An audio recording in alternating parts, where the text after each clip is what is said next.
இப்ப இருக்கிற ஜெனரேஷன் மக்கள் ஈவினிங் ஆனா சோர்ந்து போயிடுறாங்க. சார் எனக்கு எனர்ஜி இல்ல. எனக்கு வீட்டுக்கு போனா என்னால தூக்கம் தான் வருது. எனக்கு சாப்பாடு கூட சாப்பிட முடியாம இருக்கு. அவங்க உடம்புல எனர்ஜி இல்லாம, நியூட்ரிஷன் இல்லாம தானே வீக்னஸ் ஆயிட்டதா அவங்க நினைக்கிறாங்க. இந்த நினைப்புக்கு மெயின் காரணம் அவங்களுக்கு ஸ்ட்ரெஸ் தான்.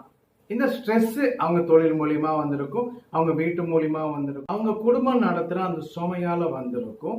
குழந்தைங்களால ஸ்ட்ரெஸ், அதால ஸ்ட்ரெஸ், இதால ஸ்ட்ரெஸ்ன்னு அவங்க தனக்கு ஏதாவது எனர்ஜியா பூஸ்ட் பண்றதுக்கு, தன்னோட ரத்தத்தை பூஸ்ட் பண்றதுக்கு, தன்னோட ரத்தத்தை சூடாக்கி உடம்பு ஃபுல்லா அது நவுறதுக்காக எதையாவது எதிர்பார்க்கிறாங்க. அந்த எதிர்பார்ப்பு ஏதாவது சப்ளிமெண்ட்ல கிடைக்குமான்னு தேடுறாங்க. ஆனா எந்த சப்ளிமெண்ட்டும் சரி, எந்த ஒரு ட்ரிங்க்ஸும் சரி, அது உங்களை